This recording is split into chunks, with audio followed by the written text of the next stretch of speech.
All right, guys, welcome back to Vegas, Gabe. I see Ron was in here earlier. Roaming Ron, thank you so much for being here. I appreciate you. And for those who already hit the like button for me, thank you so much. So I told you guys on the last stream that I'm going to try more podcast style streams. Sorry, I'm drinking some water here. So this is kind of my attempt at starting another kind of podcast stream here. So we'll try it, see how it works out. If it works out better next time, here, let me actually mess around with the, Hey, Austin, how's it going, bud? Hope you're doing well. I'm pretty sure there's a setting. Oh, actually, create. Here we go. Here, let me mess around with it while we're here. Create a new podcast. Devin, how's it going? Good to see you on here. Okay, yeah, so actually I can start a podcast. So if this one does pretty well next time, I'll try an actual podcast. I'll actually schedule it and set it up like a podcast. But this is something new I'm trying. I want to try doing podcasts at least once a week. So it's going to be different things, a different category. Last week we did tipping. Is tipping out of control? How do you guys feel about the current state of tipping? Anyone in the chat right now, please let me know. I'm gonna wait a few minutes, see if more people join the chat before I get into like news for Vegas right now. So anyone that's in the chat, let me know what's your current thought about last week's topic. How do you guys feel about the tipping culture? I kind of was pretty vocal about my stance. You guys know I work as a bartender out here, and obviously I believe in tipping. That's how bartenders, servers make the majority of their money is through tipping. So yeah, I believe in tipping 100%, and I will tip. I'm known to be a good tipper. So, but I'm an old school tipper.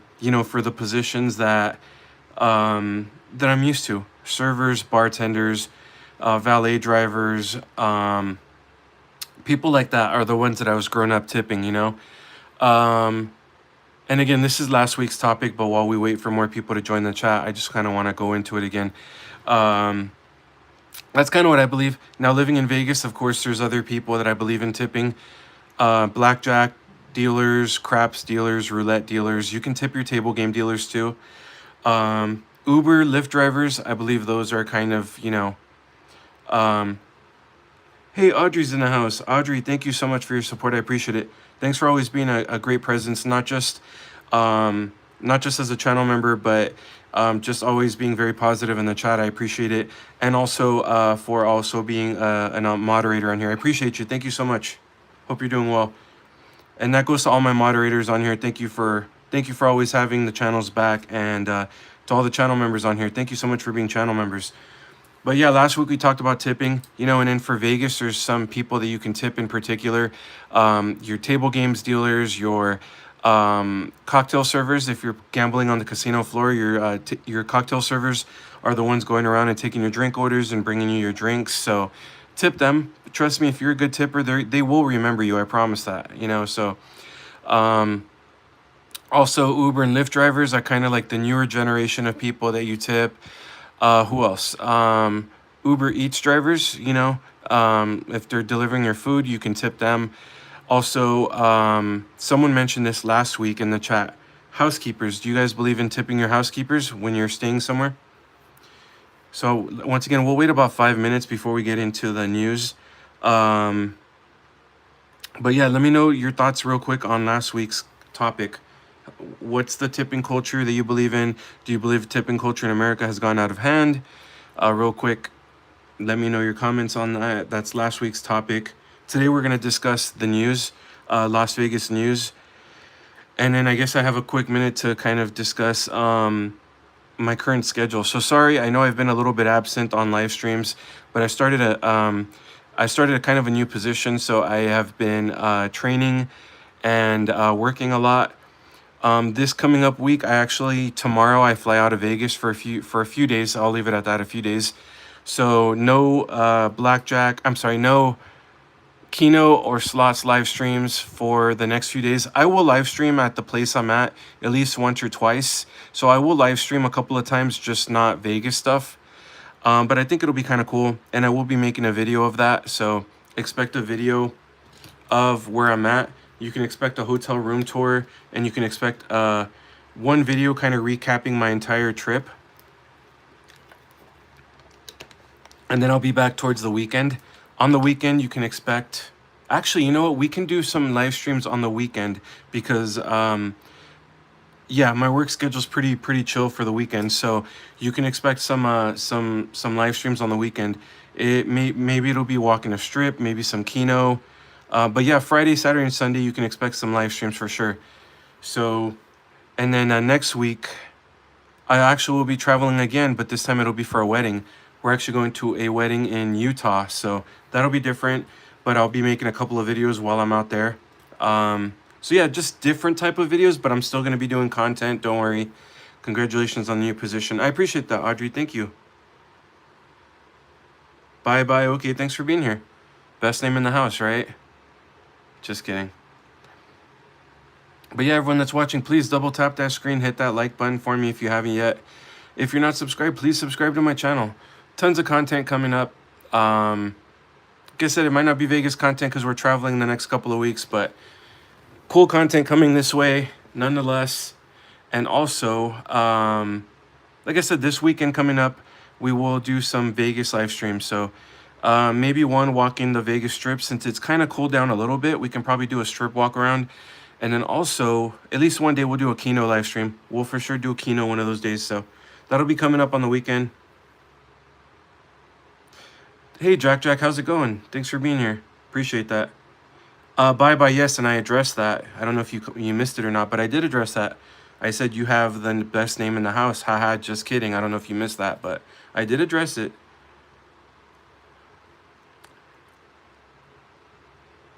So yeah, anyway, today I wanted to talk about like the different news going on around Vegas because there's a lot of stuff. There's always stuff going on in Vegas.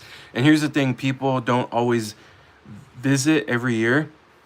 So sometimes it's 2 or 3 years since people visit Vegas. So bye, you're good, no problem. Thanks for being here, I appreciate it. Where are you watching from, by the way? So yeah, sometimes it's 2 or 3 years since people visit Vegas, you know, and then there's other people that come here every year, 2 or 3 times a year. Someone could be like Fro that visits multiple times a year, you know. But for someone that doesn't visit every year, there's a lot that always goes on in Vegas. Like, let's talk about the last year and a half, for example. We lost the Tropicana, you know, we lost the Mirage. So, Jack, I appreciate you for being here. Thank you. So yeah, there's always things going on in Vegas, you know, so I just kind of want to start addressing this. And again, if this happens, if this goes pretty well, we'll do one podcast per week. The first one I wanted to kind of discuss is Las Vegas launched a new ad campaign called Welcome to Fabulous. That's actually literally the name of it. The new ad campaign is called Welcome to Fabulous. And it's going to run 60-second ads during the most popularly watched things like football games. Actually, the first one premiered during the Eagles and Cowboys football game last Thursday. Fro, I've never heard of him. I know he has been more distant, but he was live. Was he yesterday? He was live yesterday, I think. I was watching him while I was driving.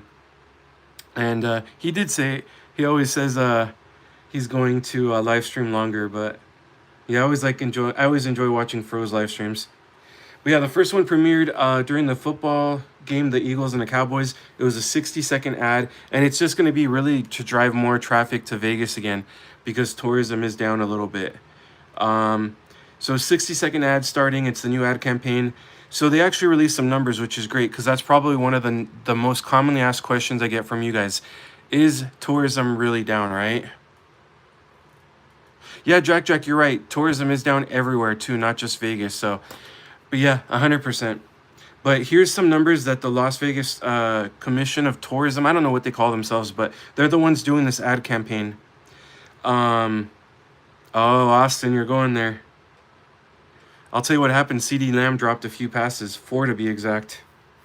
So here's the numbers that they released for July. Tourism at the airport. And I'm talking about the traffic that the actual airport saw, right?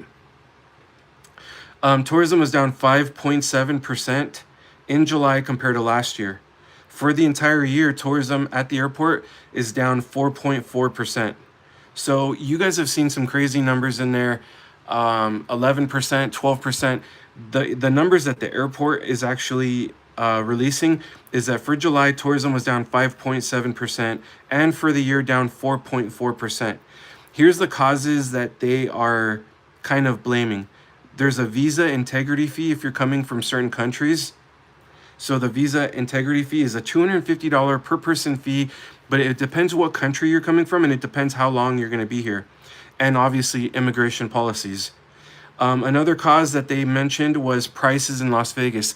They specifically listed resort fees, parking fees, and also how much like a bottle of water is. Like if you guys are staying in a room, right, and you get one of the water bottles from that little display that you're never supposed to touch because there's like a magnetic or a sensor, and if you move it, it charges you. They specifically listed like water bottle fees, why people are deterring from coming to Vegas right now.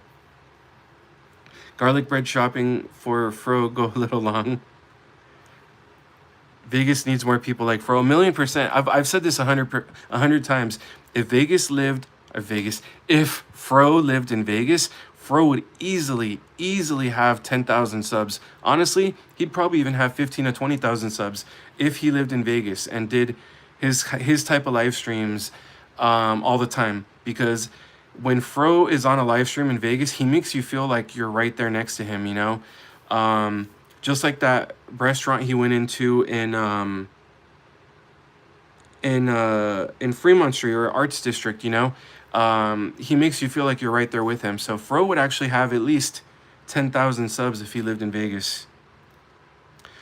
So yeah, they're listing 5.7 down for percent for July and 4.4% tourism drops for the year.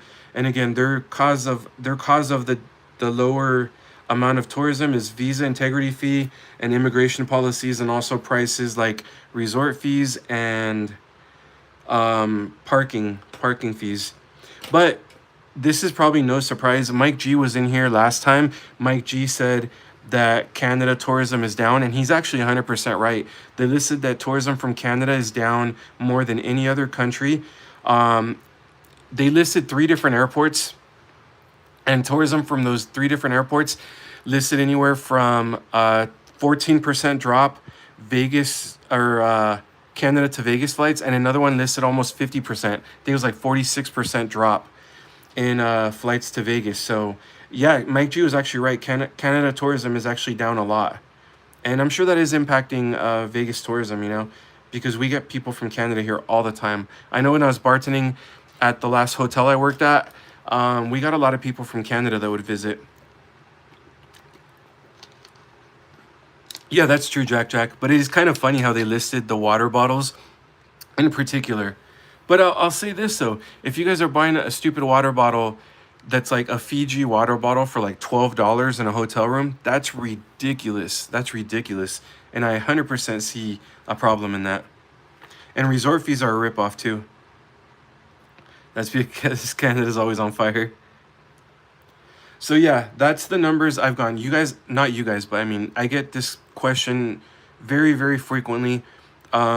Is tourism down in Vegas? The official numbers from like the tourism, whatever they are, that launched this new ad campaign is saying 4.4% down flights in July, and 5.7 in July flight drops, and then also 4.4% for the entire year. And that's just traffic coming through Harry Reid International Airport, right? Now, there are other tourism that's going to factor into that. You know, we get a lot of people from California that drive. We get a lot of people from Arizona that drive. So, and I see Texas plates all the time. So are those numbers dropping or not? I'm not sure. They just said the flight numbers, you know. So I get this question a lot. Is tourism down a lot in Vegas? Yeah, there is a drop. And I think that these particular numbers are probably the most accurate that I can probably say is true. Because again, we were seeing numbers that tourism is down 12%, tourism is down 11 point something percent. I think those numbers are slightly inflated. I do think tourism is down, but not that ridiculous amount that people are saying. And I do think that social media influencers are making it worse for traffic. You know, You're gonna have your person, your Facebooker, your Instagrammer, your YouTuber, your TikToker that's at the airport at 3:30 in the morning. And of course it's gonna be slow. It's 3:30 in the freaking morning, you know?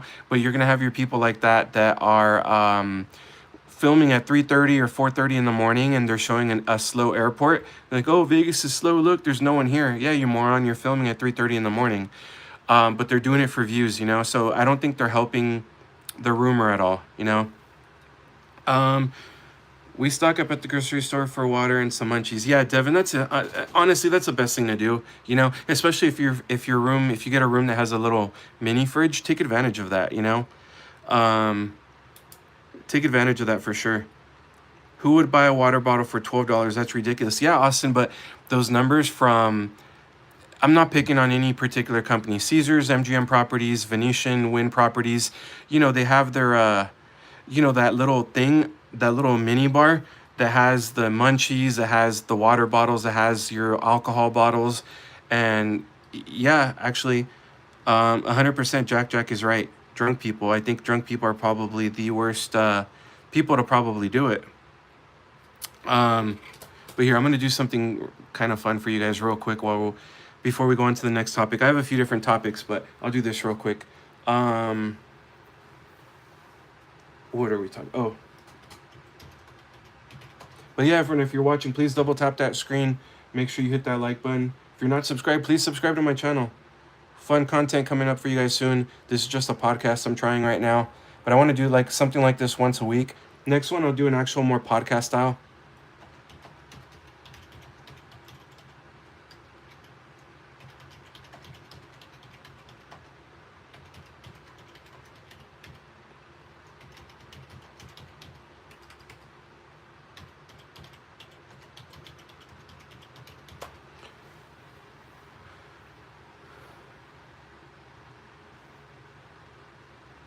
I assume someone named Peaceful is in the chat, but for some reason I don't see it. So if you're watching, thank you. For some reason I'm not seeing it, but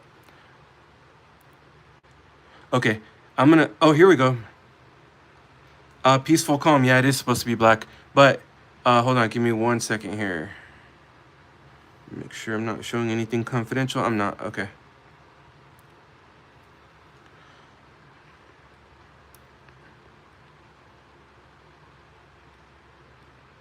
All right. Reported minibar prices. This is Chat GPT, by the way. I love Chat GPT. I use it a lot for different things. But at the Aria Resort and Casino, guests were charged a jaw-dropping $26 per bottle of Fiji water taken from the minibar. Can you believe that? $26 for a Fiji water bottle at the minibar. In contrast, the same water bottle sold at the in-hotel Starbucks for $7.45.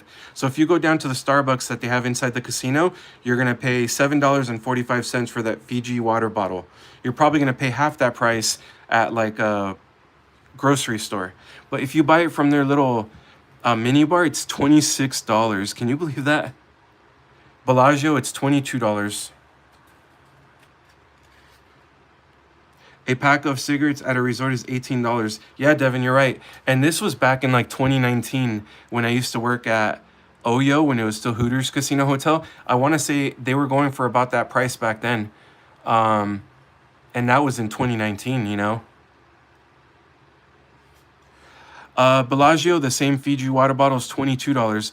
A guest at another unnamed Vegas Strip hotel mentioned a $31 water bottle at the minibar. So it sounds stupid, but I understand the point of why they mentioned that, you know? That's crazy. Even more extreme examples exist at Vadara. Though technically off the strip, but still a luxury hotel. Here, let me do this. Category: complimentary water bottle placed in the room cost $24.75 per bottle, and a small bag of cookies was $9.99. The guest had those charges removed after disputing them. So it's complimentary, but you're paying $25 for it? That's stupid. Here's some comments from Reddit. Just found out the hard way, the bottled water inside the MGM Grand rooms cost $22 each. Apparently the tray holding the water bottles has electronic sensors and will automatically charge the room if one removes the water. So that's terrible. $22 is terrible, right? But at the same time, don't say you found out the hard way, because I know they have some kind of a list. Or the last one I was at, I believe, had like a little QR code where where you scan it with your phone and it'll tell you the price point. So that's ridiculous. No one should have to pay $22 for a water bottle. But don't say you found out the hard way. You know what I mean? Read the prices before you do that. Really? Is it, Audrey? That's crazy. Our friends at the Bellagio Hotel in Vegas, it's $22 per bottle. Yep. Okay, so that's the same thing as earlier, $22. And not just for water, there are stories of fees of simply moving items or hefty personal storage fees for using the mini fridge. I have heard that last time I looked it up, that supposedly if you store your if you bring your own water, if you bring your own beer, whatever, if you store it in their fridge that they use as a mini fridge, I actually have heard that somehow they actually find out and they'll charge you for that. Can you believe that? Let's see if there's anything good here. Okay, here's a breakdown. This is kind of cool. Hey Bill, how's it going today? So Aria charges $26 per bottle just for a water bottle out of their mini fridge. Bellagio again is 22. Other strip properties up to $31. That's crazy. All right, guys, here. Let's go on to the next one. But yeah, that's wrapping up everything. Sam Apple, what is that? All right. So that's kind of wrapping up tourism and why they're starting a new ad campaign, because they want to bring tourism back to Vegas. The official numbers they released for airport traffic was July traffic at the airport was down 5.7%. For the year, it's down about 4.4%. We just went over one of the things that I found was interesting that they mentioned with the prices and strip prices on the Vegas Strip. So that's kind of interesting. But now I kind of understand paying $28 for a Fiji water bottle in your room. That's crazy. All right, the next topic I'm going to kind of go over. The Nevada unemployment rate is actually at 5.4%. So as of right now, it's 5.4%. Interestingly enough, it's actually the third highest in the entire nation, trailing only California and Washington, D.C. Now, California doesn't surprise me, because I'm going to be very careful in how I say this because I don't want to get too political. But when you raise the prices for fast food minimum wage to $20 or more, you knew there was going to be layoffs. So that doesn't surprise me. California being there doesn't surprise me. California is number one. Washington, D.C. is number two for the highest unemployment rate in the nation. So those two don't surprise me, to be honest with you. It's just the way they're run, California and Washington, D.C. But Nevada being the third highest at 5.4%, it doesn't surprise me. I mean, it does surprise me, to be honest. I would say we did have a big influx of people from like California and Washington. Well, not Washington. I would say California and New York that moved here in like 2020 and 2021. They made the housing market ridiculously crazy. So yeah, people from California and other states that moved out here for a cheaper cost of living probably made the job market a little bit more difficult to find a job in. So yeah, that probably didn't help the unemployment rate out here because a lot of people moved out here. So I would kind of partially blame that. And then, of course, I would say another thing is the union effect on the Las Vegas Strip. So if anyone knows any better, any other locals or anyone can go ahead and please let me know if I'm not right on anything. But I believe every single strip property is now unionized. The Venetian was the last strip property that voted to go union. So now that every single strip property is unionized, what happens is they'll sign a new union contract, and then a few months later, maybe even a month later, there's a bunch of layoffs because the strip property is paying a bigger new wage. So the property is now having to lay off to make up for that. So I would say two reasons why unemployment is, or three reasons. I'll say three reasons why unemployment is so high. Number one is all the people that moved into the state from other states. Number two is the union contracts making the wages higher. So the strip or the property kind of retaliated by laying other people off that didn't have any seniority. And I would say number three is the higher cost, or I'm sorry, the the tourism drop. You know, there's a tourism drop in Nevada, which we just discussed, which is going to factor into that too. Hey, Kale, how's it going? Thanks for being here. Good to see you on here.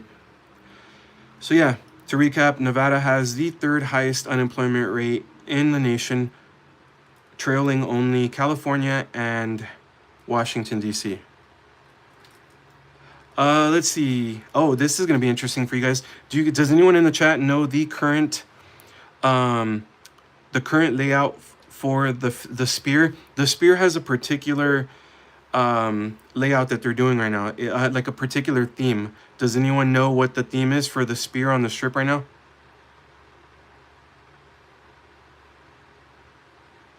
Nathan, yeah, Nathan, you're right on a lot of things. Less table games, more slots. And a lot of places are going like that. Look at Golden Gate. Golden Gate just got rid of their live table game dealers. Now the Golden Gate will only have electronic games from now on. Kale, yep, you got it. Wizard of Oz.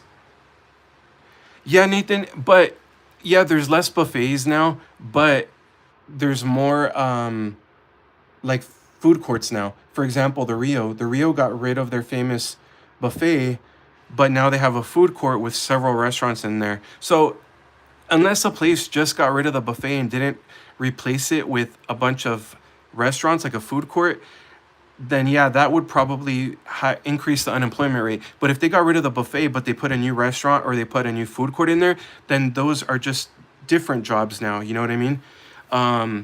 So I don't know if that would really factor into that or not. But you are right. Table games closing down. And yep, I kind of factored into that earlier. Tourism specifically from Canada is drastically down. So yeah, that factors into that as well. But yeah, Kay was right. Wizard of Oz. So the Spear currently has a Wizard of Oz theme right now. And I was shocked when I look up how much the tickets are. So the Wizard of Oz was redone to be basically about an hour and 10-minute film. The tickets, starting tickets, I'm talking about just starting tickets, and these are obstructed views. You don't have the full view. For obstructed views, starting tickets are $114. Would you guys pay $114 to watch The Wizard of Oz at the Spear? The Neves is what live? Rio ended their buffet guest countdown. I don't know about that, Nathan. I think the Rio's doing very good, actually. The Rio's pumped hundreds of millions of dollars into their new property. I think the Rio's actually doing really well. And there's some pretty good YouTube reviews on some of their newer restaurants in there. It is full black, yeah. I'm trying to kind of start like a podcast type thing. So this is kind of a new thing I'm trying. I did show the screen a few minutes ago, but yeah, I'm trying to do it kind of podcast style. So if this works out next week, I'll actually do like an official podcast type thing. Hey, Latina Stella Slots, how's it going? Thanks for being here. It's black screen. It is, yeah.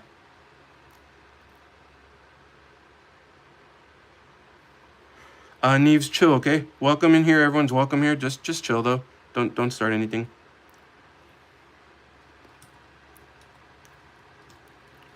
All right. So anyway, yeah, $114 starting for tickets with an obstructed seat view. That's crazy. And adopting the Wizard of Oz theme basically costs about approximately $100 million. So $100 million. Okay, Neves, chill. Last time, okay?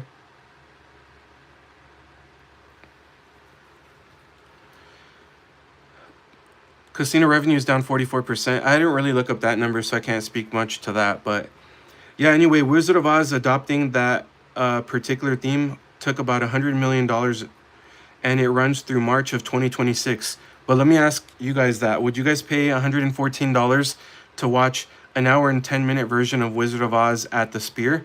How many of you guys would pay that price?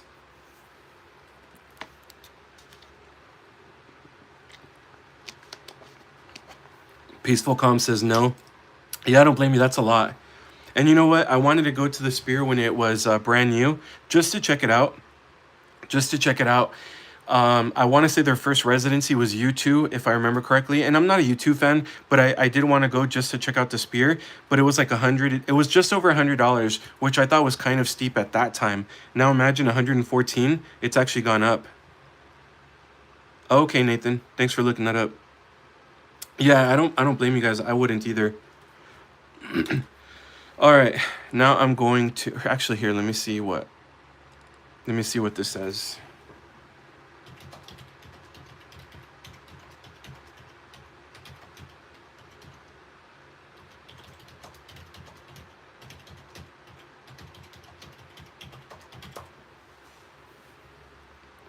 Because they cut off a large portion of it. Yeah, they did. The numbers I got was that they made it roughly an hour and 10 minutes long. So that must be a pretty spectacular decrease in cutting it. Okay, here's what. Hold on, let me make sure that we can. Sorry, guys. I just gotta make sure I'm not showing anything personal. So, all right.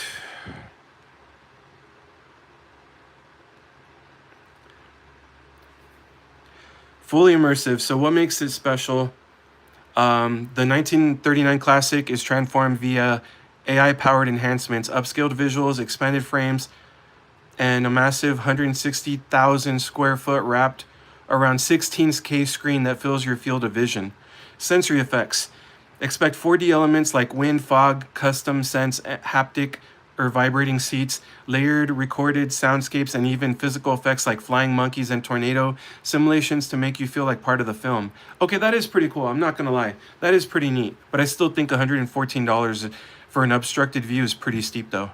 More than 120,000 tickets were sold before opening, with projections up to 200,000. Clearly, it's drawing sizable crowds.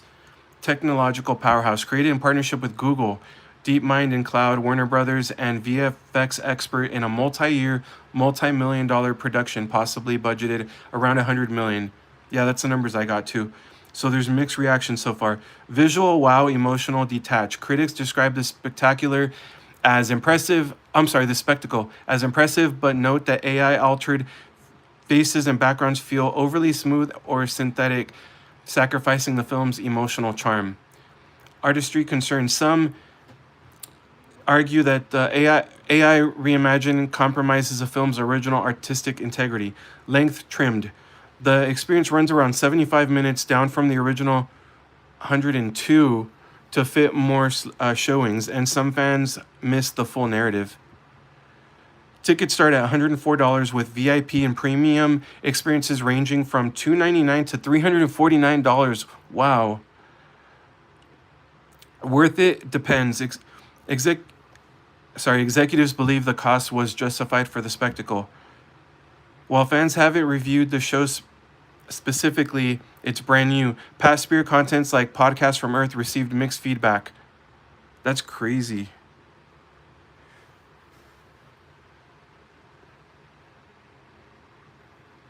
Our hotels, casinos still comping rooms, food, and free play.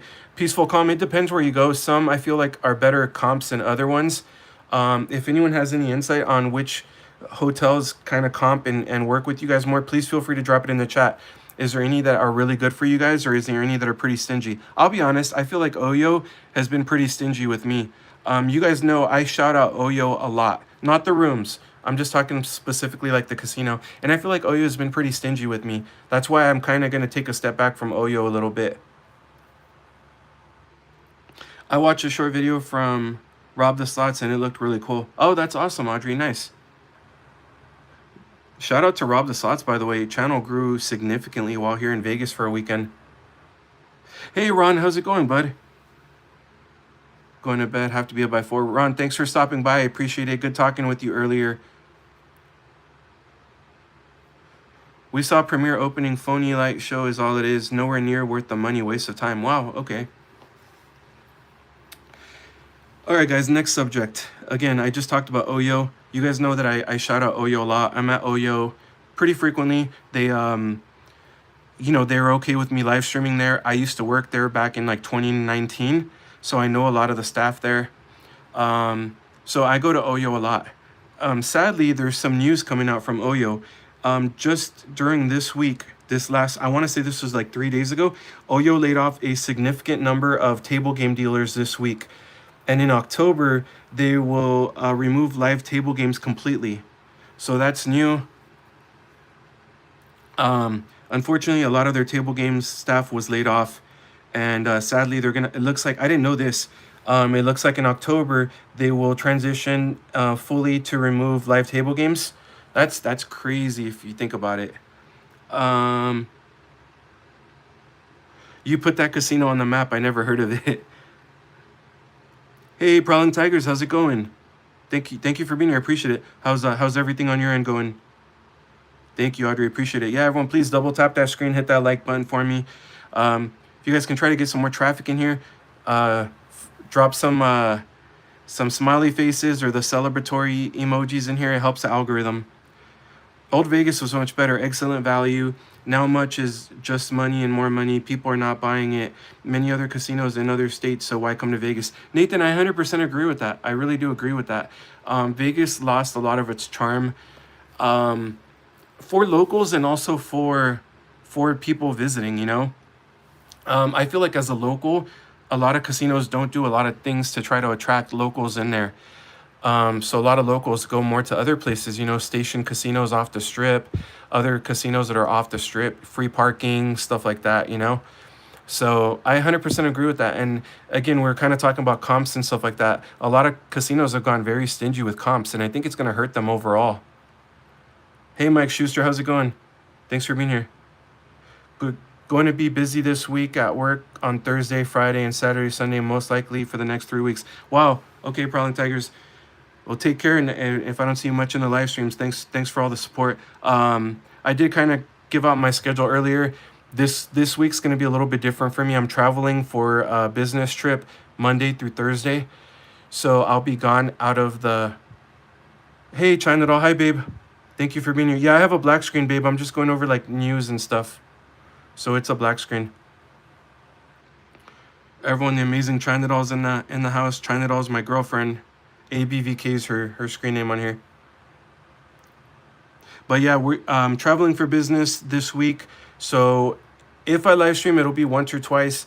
Just kind of, you know, when I have some downtime while I'm out of the state. But this weekend I'll be back, and I have a easier schedule this coming up weekend. So expect some live streams, some Vegas live streams again coming up this weekend. And then next week, we're actually traveling again. This time it'll be to Utah for a wedding. So I will film some videos out there. I don't know if I will live stream in Utah. I'll try to figure it out. But yeah, we'll definitely be filming some content out there. So hey, Art Moore, how's it going, bud? Thanks for being here. Vegas, the direction is going. Yeah, I mean, they'll adjust, you know. They need to adjust, but we'll see what they do.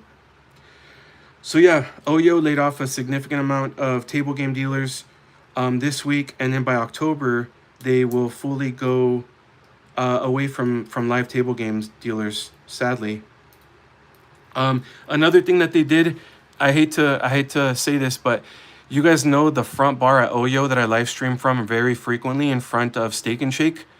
I'm very, very sad to report that bar is permanently closed. So that bar is no longer going to be open.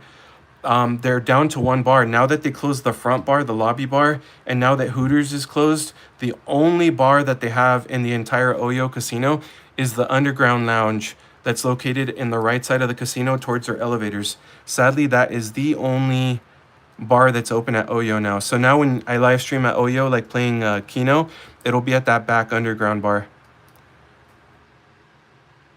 Okay, Prowling Tiger, sounds good.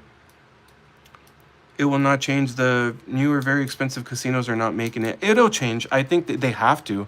They have to, you know. If they see that tourism keeps slumping, they're gonna have to start making changes, you know. I personally think the first one they need to get rid of is resort fees. I think that resort fees should be number one to go.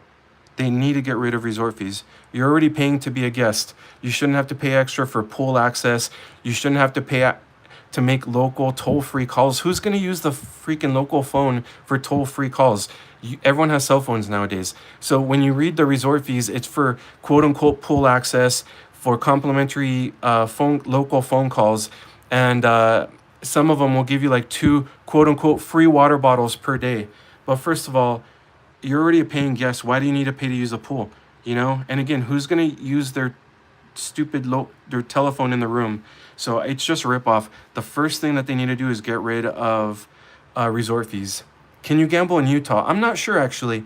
Um, I don't believe so, but I can't for sure say. I know that I'll tell you what, because you guys know I'm a bartender. Their drinking laws, here I'll show you right now. Their drinking laws in Utah are crazy.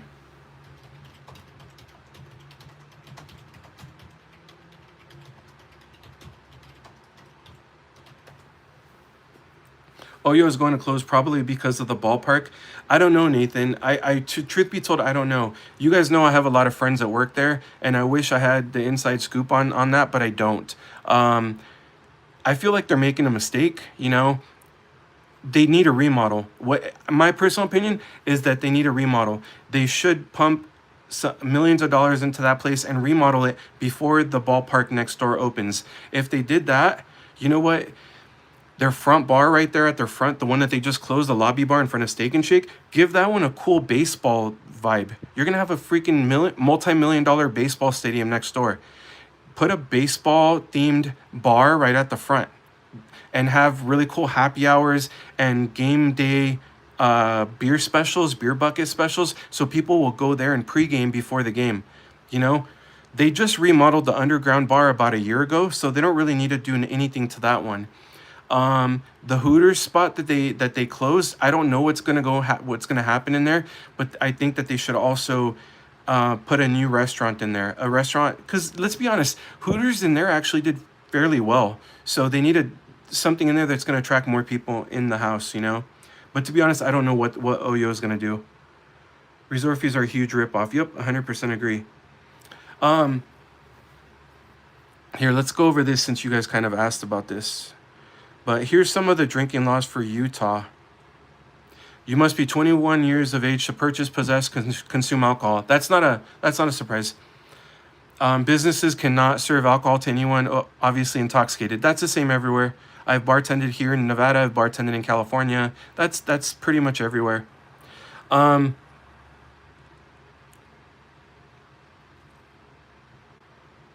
Stronger beer, wine, and liquor only sold in state-run liquor stores. So it's a state-run liquor store, which have limited hours usually. That's crazy. So it's a state-run liquor store. So beer is available in grocery stores. So beer under 5% is available in grocery and convenience stores, but stronger beer, wine, and liquor is only available in state-run liquor stores, which have limited hours. Monday through Saturday with closures on Sunday and certain holidays, so you can't buy alcohol on Sundays at all. Bars and clubs can serve alcohol from 10 a.m. to 1 a.m., closing by 2 a.m. Restaurants must accompany each drink and order with food. So you can't order drink without food. That's interesting. You have to order food if you're ordering drinks with it. Service hours start 11:30 a.m. and ending by 1 a.m. No happy hour promotions or other discounts are allowed to encourage drinking. You can't have happy hours in Utah? That's crazy. Public consumption of alcohol on sidewalks, parks, or other public spaces is banned. So that's very different than Vegas, because in Vegas you can drink everywhere. Open containers in vehicles are prohibited. Yeah, that's a lot of other states have that though, to be fair. Violating these rules is a Class D misdemeanor. DUI threshold is strict. Utah enforces the lowest blood alcohol content in the U.S. It's 0.05%, which is different from the 0.08% that a lot of us are actually used to. Bartender straw testing tasting cocktails during preparation has historically been banned. A proposed law may soon allow it. Holy crap. So when I make a drink that I don't make very often, or I make a drink that I've never made before, it's very common that you do a straw test, right? So a straw test would be like, here's your drink, right? You get the straw, you cover it, basically you put it into the drink, and then once you put it into the drink and there's some water in the straw, then you cover the tip of the front end and you can actually do a straw taste that way. That's pretty common. As a bartender, it's pretty much everyone does that. That's actually banned in Utah. That's crazy. Bringing alcohol into Utah. Visitors may bring up to 9 liters of alcohol into the state for personal use, but not for resale. That's crazy. And I've heard a bartender that was sitting at my bar one time telling me that you can't serve like a double shot at a time. You can't serve like a beer and a shot at the same time. I was hearing a lot of different rules like that. Here, let me catch up on comments real quick. I hear news station, Boyd venue, sports bar complex, huge sports books is what I hear with lots of food court outlets. Nathan, that would be smart. Believe it or not, even Yamava in Southern California opened a huge like sports bar like with tons of different food options. They're the same owners as Palms out here in Vegas. Yes, Austin. However, I got into a different role now, so I'll still be bartending for like private events and stuff like that. But I did go a kind of a different route with what I'm doing right now. But I still do bartend on the side.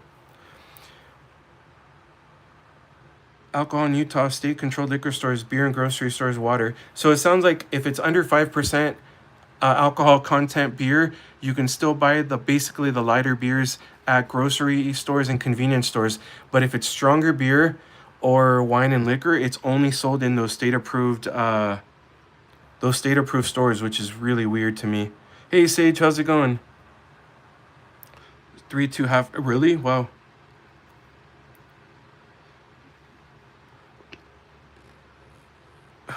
That's why Jack.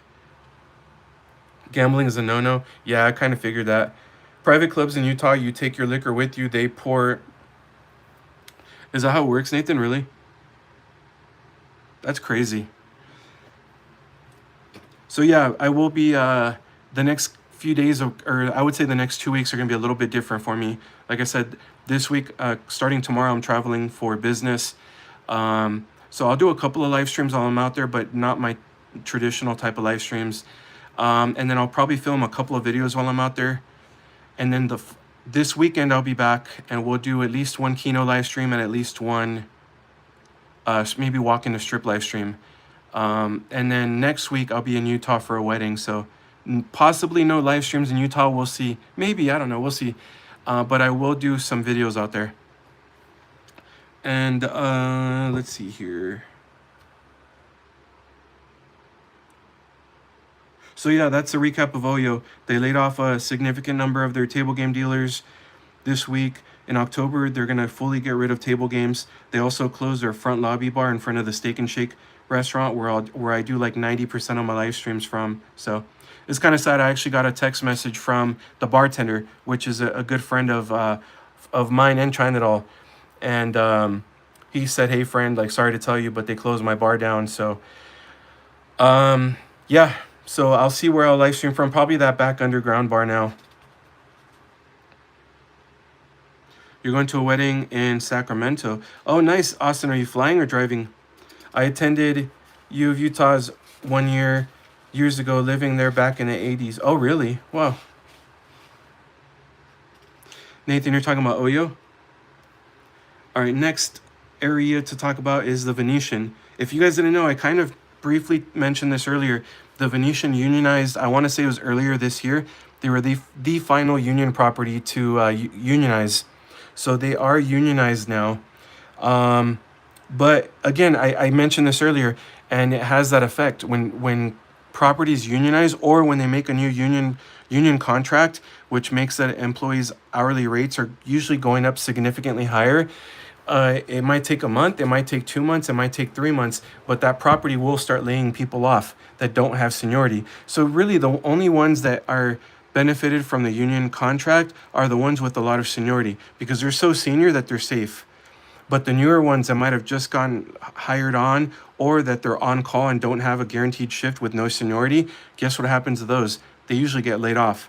So the Venetian unionized earlier this year, and they just made a second wave of layoffs.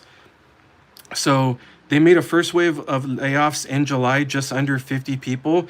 And just recently, they made another wave of layoffs, again, just under 50 people. and they cited because business is down about 10 to 15%, and they also cited the reason being higher labor costs because of the new union contract. So it's interesting though, they kept it under 50 people because after 50 people, if it's over 50 people, the layoff amount, they have to like report it to the government or something. I don't know. So they kept it under 50 people so they wouldn't have to report it because it's just under that threshold, which is interesting. In Canada, they just started selling alcohol in grocery stores, and you can't buy alcohol or cigarettes in a pharmacy. Oh, really, Audrey? So Canada's kind of strict on it too. That's crazy.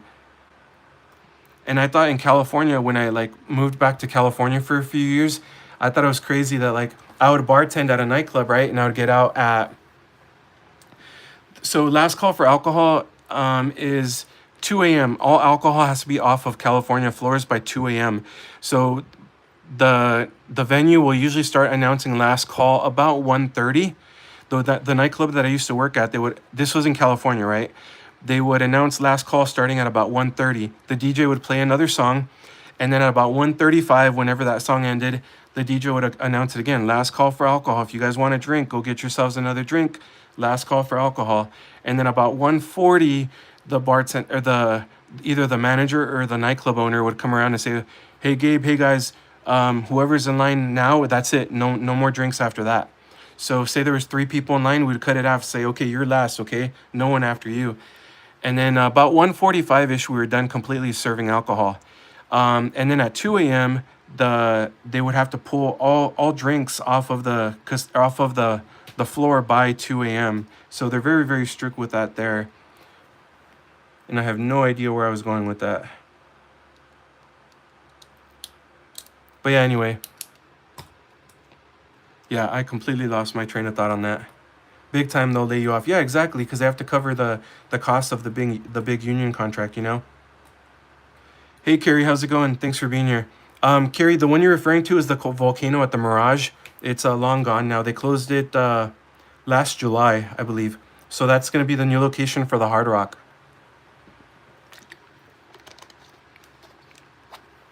Thank you, Audrey. Appreciate that. Union in casinos are not working, maybe only for about 10% of the people. Yeah, the higher 10% with all the seniority, Nathan. They're so senior that they're pretty much untouchable, you know? So those are the ones that really get benefited with a new union contract where they go from, say, like $24 an hour to $27 an hour or something, you know? Those are the only ones that really do benefit from it. But all these people that are either part-timers or on call, they're the ones that are going to get hurt because the casinos are going to start doing budget cuts to kind of make up for that higher contract, you know? I'm not saying I feel for casinos. I'm not, you know, they make a ton of money off of us, those people losing money on the slot machines and all that. But I am saying, like, you know, especially with tourism down a little bit right now, where's that money going to be made up from? It's going to be from the contracts, you know? And when those on-call people get laid off and they go to the union won't even fight for you because they're going to say, "Oh, I'm sorry, well, you don't have seniority." Like, okay, why am I paying my union dues to you then? You don't have anything to back me up. Like, you're not going to do anything to help me out. Why am I paying my union dues? Why am I part of the union then? You know, it didn't benefit me at all. So, um, Longhorn Casino on Boulder Highway, old school, extremely busy. I actually have never really been there, to be honest. All right, and my last one that I'm going to kind of speak of, this is actually kind of a cool deal. I actually genuinely want your guys' opinion on this. By the way, double tap that screen for me if you haven't yet. Make sure you are subscribed to my channel. My name is Gabe. I do Vegas stuff in general. But yeah, please double tap that screen, hit that like button, and make sure you're subscribed to my channel. We'll be doing a lot of traveling in the next couple of weeks, so I'm excited for that. But yeah, if you guys haven't heard this, it's on the news. I've seen it on social media. Caesars Entertainment. If you guys didn't know, Caesars owns a pretty good chunk of the Strip. Caesars owns, obviously, Caesars Palace. They own Horseshoe. They own the Link, the Cromwell, the Flamingo. They own Paris. They own Planet Hollywood, don't they? Oh no, Planet Hollywood is part of MGM now, I believe. I can't remember. But they own a big chunk of the Strip, probably about 40% of the Strip. They have a new deal. They just announced a new deal. You've seen it. I've seen it on social media. I've seen it online. Caesars just announced a new deal. It's called the $300 Vegas Getaway. It includes a 2-night stay at either Harrah's, at the Link, or at the Flamingo for $300. It includes taxes and resort fees already. And the package also includes $200 in food and beverage credit. That $200 food and beverage credit is valid at more than 100 of their restaurants and lounges across the Caesars resorts. So that's kind of cool, actually. So for $300, you're getting a 2-night stay and you're getting a $200 food and beverage credit. So for $300, you get $200 food and beverage credit, 2-night stay, and all taxes and resort fees are already included in that. Is that something you guys would take advantage of? I actually want to do a video of that. I think it's a great deal because including resort fees, I want to say Caesars is at $45 or $50 resort fees now. I can't remember one of them. So if you're already getting the resort fee, which is for 2 nights would be $100 already, but that's included in there. So realistically, you're getting a pretty good deal in my opinion. Oh yeah, that's true. Harris, yep, is included too. Nathan thinks it's a good deal. Austin said you would do it. Yeah, I think it's a great deal. Maybe not in like the old school Vegas eyes, but right now with current prices, with resort fees being almost $50 a night, and then like I said, it also includes $200 food and beverage credit. I think that's a great deal. Um, Let me see. Say there's two of you, right? So a $200 food and beverage credit. That would it depends where you go. If you guys go to like a fast food restaurant inside of one of their Flamingo, Link, or Cromwell, for two of you, just with a soda or a juice, not with alcoholic drinks, you're probably looking at what, about $50.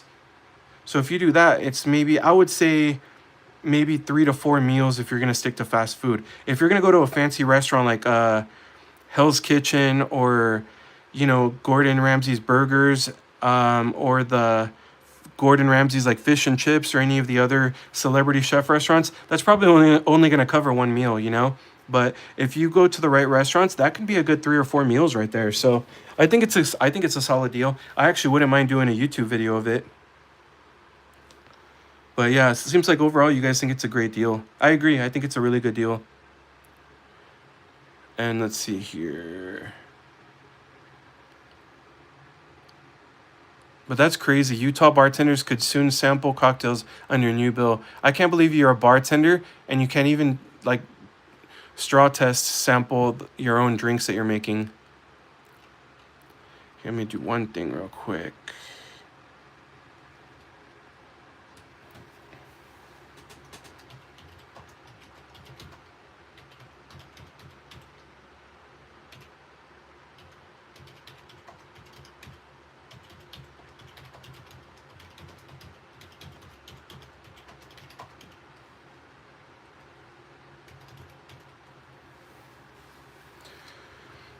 I was a sous chef at Harrah's, both Reno and Tahoe for years when...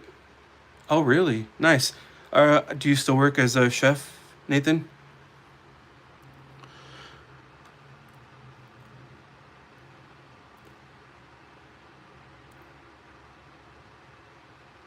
Sorry, I'm just kind of trying to look something up.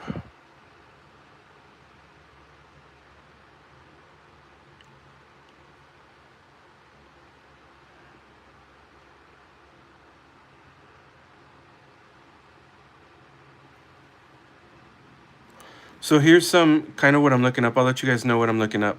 I'm not ignoring you guys, okay? I just kind of want to look something up here. I kind of went over all the topics I was going to go over, but I wanted to do this real quick. Um, General tourism for 2025. Visitor volume and gaming revenue on the strip has declined compared to previous years, right? Still, revenue ticked up. Sorry, still revenue ticked up slightly in June, signaling some resilience. We're always busy. Occupancy is fine, 80% plus every night. So, see what I mean? Don't listen to all the social media vloggers out there. I really hate when people do that. They take a clip of like the airport at 3:30 in the morning, and then they're like, "Oh, Vegas is slow." Yeah, moron. Like, you shot a video at 3:30 in the morning at an airport. Like, what did you think was gonna happen? So I'm not debating. I'm not saying that tourism isn't down. I went over those numbers at the beginning of the stream, but I'm just saying that it's not as slow as some people might be making it out to be. And yeah, so while Strip isn't booming like in the late 2010s, the busiest resorts likely are still drawing significant crowds. The most probable answer is Wynn Las Vegas, including Encore. It holds the largest casino space on the strip and consistently features in conversations around high traffic, high stakes play. MGM Grand, Bellagio, and Aria remain close contenders, but Wynn seems the strongest bet. And yeah, I agree with that. Every time I walk through the MGM Grand, it's always packed, always busy. And the Bellagio is by far the one that you try to park at Bellagio. There's always a busy parking garage.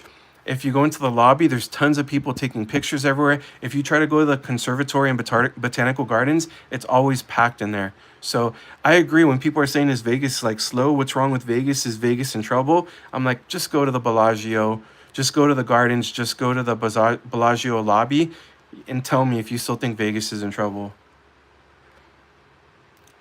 That $200 beverage thingy would be so gone for me, but it's at least something. Yeah, for sure, Austin. I think it's a great thing. Because let's be honest, $300 staying other places on the strip, you can easily spend that just on the room for one night without even having a $200 food and beverage credit. So I think it's pretty smart of them. I actually want to do a video of it. I'll talk to China Doll if we can possibly do a video of it. Let's see here. Retired, I own Froggy's last restaurant was Treasure Island. Oh, okay. Wow, that's great. Let's see, is there anything other interesting here?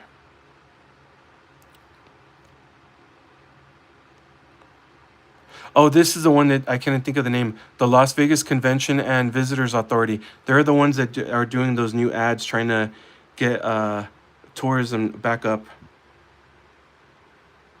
Peaceful Calm, no, all of those are actually on the strip. Wynn is technically on the further end, north end of the strip, and MGM is more on the south end of the strip. Bellagio and Aria are kind of closer to the middle. Give me 1 second. I'll look up one more thing here.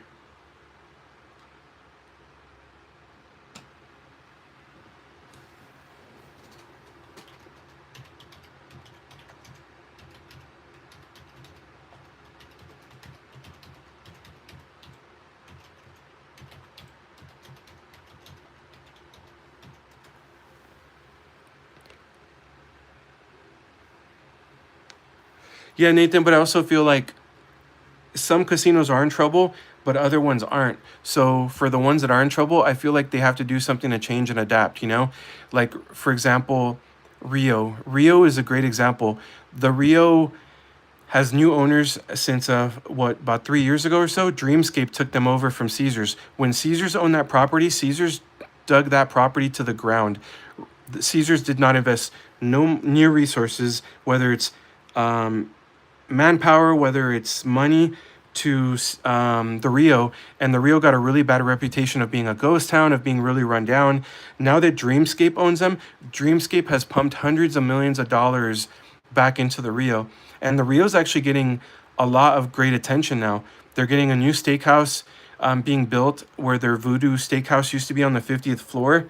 They have the new food court where their buffet used to be at. They have a new lounge in the heart of their casino with live music every weekend. So they're actually getting really, really good reviews. People that have stayed there after the remodel are saying like, wow, we love it here. This is my new favorite hotel, right? But they did it the right way. They bought it and they had the money to invest into it to make it great again, to make it really a great place, to kind of bring it back to its old days, you know? Now, when you think about it, let's talk about Oyo now. You know, I was just talking about Oyo. Oyo was formerly Hooters Hotel and Casino. Before that, it was a San Remo. So it was San Remo, then Hooters bought it. Hooters didn't really invest much money into revamping it, right? But they had the Hooters brand that would attract people in the doors, right? Then after that, in 2019, Oyo bought out Hooters. But Oyo doesn't have the same name that Hooters had. So those people that would come in the door because of the Hooters name, they won't anymore because it's not Hooters Casino now. It's Oyo. But Oyo invested no money really into the property. You know, those pool cabanas, I'm sorry, those, what are they called? The pool rooms, the rooms that have like access to the pool. I guess they are called, no, they're not called pool.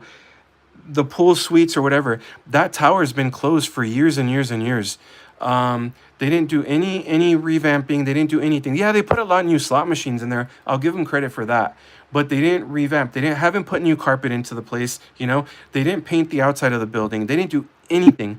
So they just crossed their fingers and hoped, okay, come on guys, hopefully we're going to get busier. No, you have to do something. You have to pump money into it, you know? So I think the places that are struggling, it's because they're not doing anything to make themselves relevant. The the ones that are thriving always get the foot traffic. Like we were talking about that earlier. Bellagio is always busy. Aria always has a good amount of people. MGM Grand, every time I pass by there, it's always packed.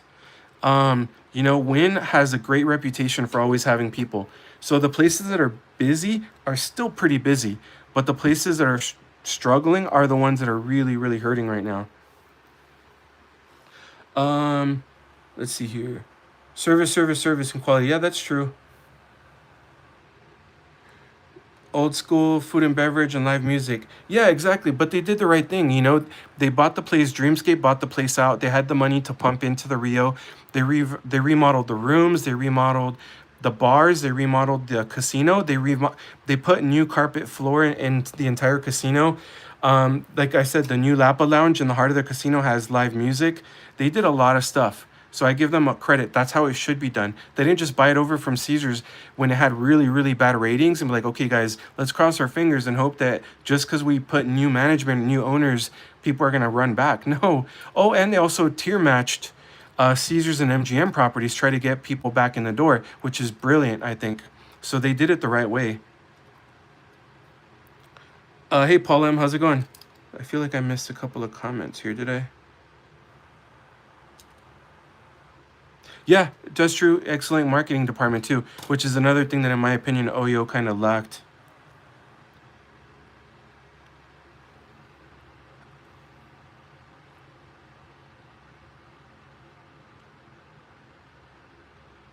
Sorry, I'm just kind of looking up something that I thought was kind of interesting. Have any of you guys been to Hell's Kitchen or to any of Gordon Ramsay's restaurants?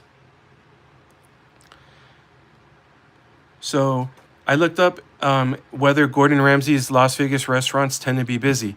Gordon Ramsay's Hell's Kitchen. This spot is consistently packed. A fifth anniversary celebration report noted guests forming a 25-meter long queue at the entrance 15 minutes before opening, even after 5 years in operation. A diner reviewing Hell's Kitchen in September 24 said the restaurant was very busy when we went. Thursday evening around 6:30 p.m. We had to wait a bit even with the reservation. Um, Another reviewer faced a frustrating delay despite having a reservation. They waited 20 minutes to be seated, and their final meal began 60 minutes late. And that's with the reservation. So, again, you know, people are saying Vegas is slow. Look, it's telling you right here that there's people coming to Vegas. So, the people that are marketing and have a good reputation, they're getting their people still. It's the people that aren't doing anything. They don't have good marketing. They don't have people writing good things about them on social media. Those are the people that are struggling, you know? Hey, Mark, how's it going? Good to see you on here. Hell's Kitchen is so expensive, but it's good. But I don't know if it's worth it. Have you been, Austin? I've never been. China doll, my girlfriend has been once with her sister, but I've never been. She wants to go back again. The name Oyo doesn't exactly inspire. Yeah, Paul, for sure. And you know, if you go to like Asia or India, Oyo is known for like very, very budget hotels. When I say budget, I mean like extreme budget hotels, you know? So I get that that's what you're trying to stand for, but they're stabbing themselves in the foot too, you know? If you're gonna go as being like a budget hotel, why are you charging a 44 freaking dollar resort fee? It doesn't go hand in hand, you know? Thank you, Audrey. Appreciate that. Well, I know that Oyo is, I don't know the exact percentage. It's like 70 or 80% owned by Oyo, and then 20 or 30% owned by Highgate. Highgate owns like two or three other hotels out here in Vegas.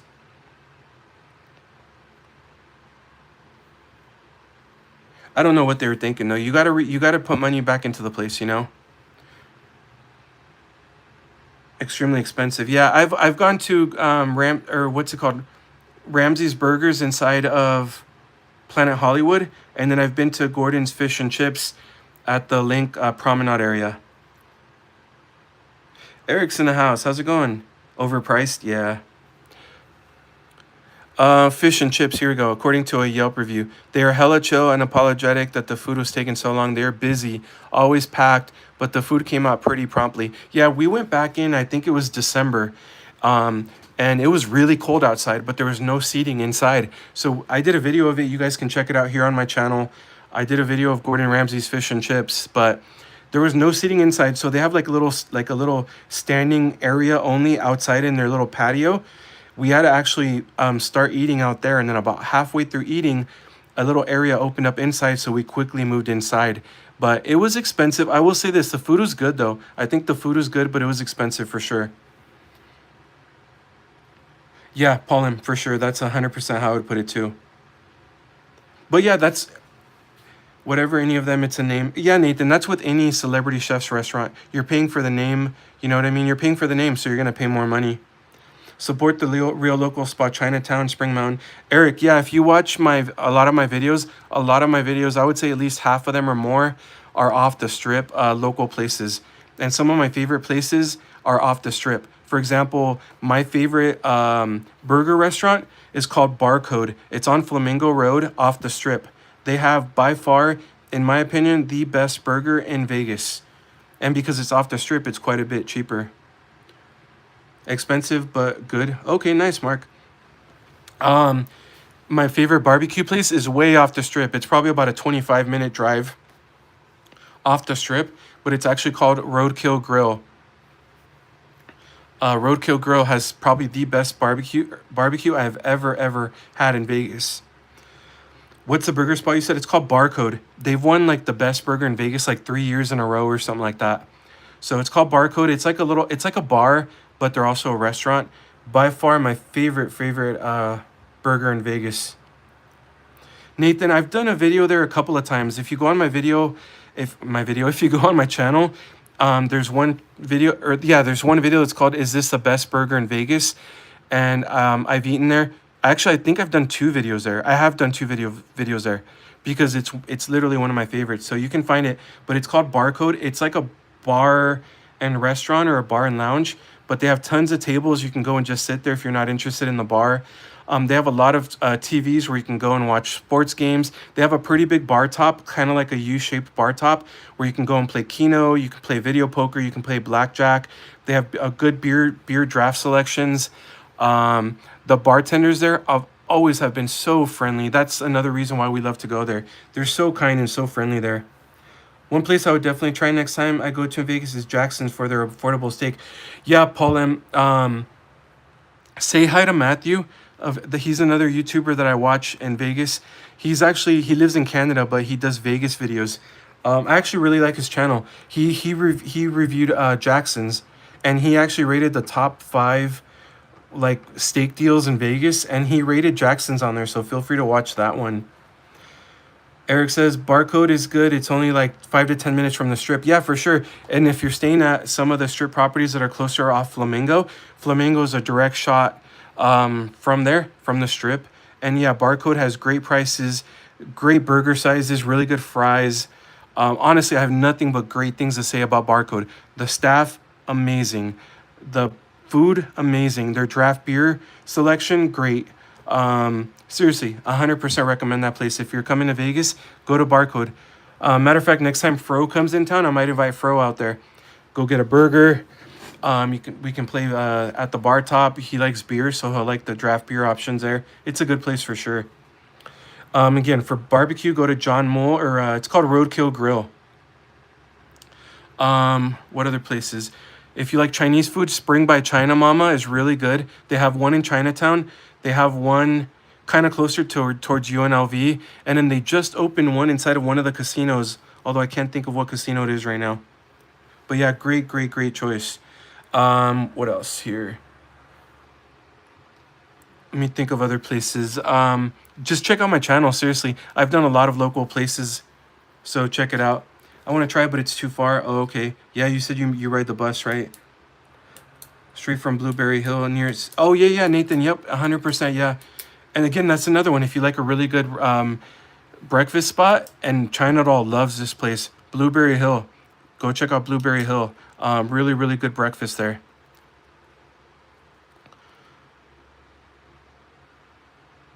Oh yeah, Nathan, I agree. I'll tell you what, if Oyo did something, they should do something like that. Get one of those local spots and offer them where their Hooters used to be at. Bet you they'd get business there. Hey, Ogie, Ogie's in the house. How's it going? Getting ready to put another epic video. Nice, Ogie. I'll check it out. I follow you, so I'll check it out for sure. I want to try Blueberry Hill too. How's your waffles? Paul M, you know what? I did a video of that place because here's the funny thing. The first time I took China doll, I took her because we used to live maybe half a mile from their location off Flamingo. We used to live like half a mile from there. So the very first time I told China doll, like, I like this place. They have good coffee there. They have a good breakfast there. I want to take you there. The first time we went was when we got off work. It was probably around 12:30 in the morning. So we went and we didn't eat breakfast. We ate like their dinner menu. So she was like, it's okay. You know, like it wasn't great, but it wasn't terrible. And for like a year and a half, I told her, babe, we really got to try the breakfast. They're known for their breakfast. They're known for their breakfast. Like you tried their dinner, but you got to go for their breakfast. And like a year and a half later, I was finally able to convince her to go back and try their breakfast, and she loves that place now. She loves it there. She can if we can go like every single day, we'd probably go every single day. We just now we live on the other side of town where the closest one is like a 20-minute drive to us. So but she loves Blueberry Hill. I think they have a great breakfast. They have a good biscuits and gravy. I tried their waffles, their stuffed waffles. They were great. China Doll has tried their stuffed pancakes, I believe, and they were good. Yeah, they're really, really good there. Same story, decent food, excellent service, old school Vegas. Yeah, for sure. But all right, guys, I probably will end the stream now. I just wanted to hang out with you guys for a little bit. I do have to pack. I'm leaving very, very, very, very early in the morning. Like, I'm only going to sleep like 2 hours tonight because it's so early. So I got to pack for the rest of the... I got to pack tonight. So, yeah, get ready for my trip tomorrow. So, do you go to Summerlin? Yes and no. Not as often as I probably should. All right, guys, please double tap that screen. Hit that like button for me if you haven't yet. If you're not subscribed, please subscribe to my channel. Other than that, like I said, I'll be out of the state for a few days. But I will try to live stream at least a couple of times out there. But thanks, everyone. Take care. Have a great one. Thanks for being here. To all my channel members, thank you so much. To all the moderators, thank you so much. It means the world. Take care. Have a great one, and I'll see you soon.